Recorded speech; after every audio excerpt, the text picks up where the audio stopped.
দেশটাকে রক্ষা করতে হবে, গণতন্ত্রকে রক্ষা করতে হবে। ওই ধর্ম নিয়ে যারা রাজনীতি করে তাদের হাত থেকে দেশটাকে বাঁচাতে হবে।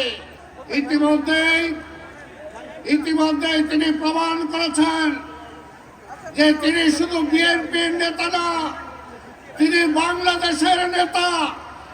ইনশাআল্লাহ আগামীতে এই অঞ্চল থেকে যদি আপনারা তাকে ভোট দিয়ে নির্বাচিত করেন, আগামীতে তিনি বাংলাদেশের প্রধানমন্ত্রী হবে ইনশাআল্লাহ।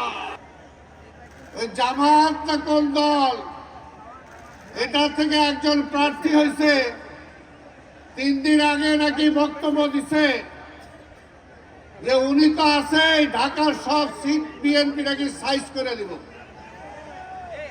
ওরা তো ছুরি আর চাকু নিয়ে চলাচল করে, ওরা তো মূলত একটা আন্ডারগ্রাউন্ড পার্টি।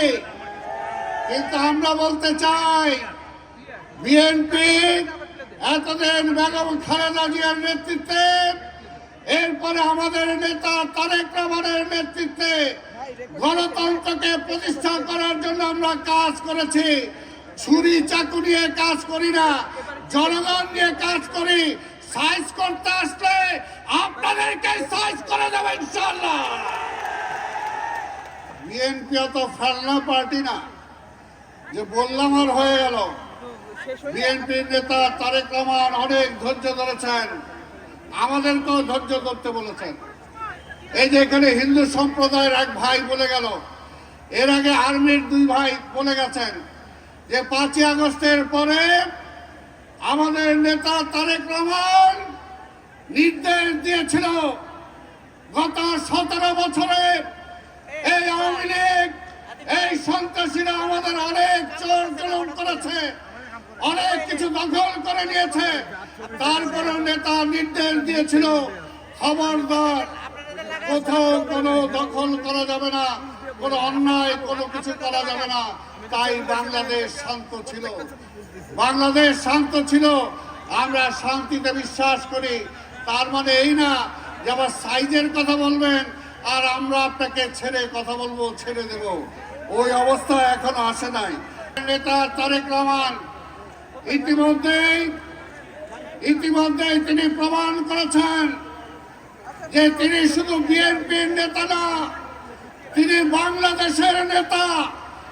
ইনশাআল্লাহ আগামীতে এই অঞ্চল থেকে যদি আপনারা তাকে ভোট দিয়ে নির্বাচিত করেন, আগামীতে তিনি বাংলাদেশের প্রধানমন্ত্রী হবে ইনশাআল্লাহ। তাই আপনাদের কাছে ভোট চাই, ভোট চাই সকলের, মা বোনদের, ভাই বোনদের, খালা খালুদের, মামা মামিদের, সবার ভোট চাই। একটাই কারণ, দেশটাকে রক্ষা করতে হবে, গণতন্ত্রকে রক্ষা করতে হবে। ওই ধর্ম নিয়ে যারা রাজনীতি করে তাদের হাত থেকে দেশটাকে বাঁচাতে হবে। সেই কারণে আমরা আমাদের নেতা তারেক রহমানের পক্ষে আপনার ভোট চাই। 12 তারিখ সকালবেলা আপনারা কি সবাই ভোট সেন্টারে যাবেন? জানিয়েছেন সবাই ইনশাআল্লাহ ভোট বিপ্লব ঘটাতে হবে। এই কথা বলে আগামীতে প্রতিটা দিন এখন থেকে ঘরে ঘরে গণসংযোগ করতে হবে, ঘরে ঘরে ভোট চাইতে যাবেন, গণসংযোগ করবেন, আমাদের নেতার পক্ষে কথা বলবেন।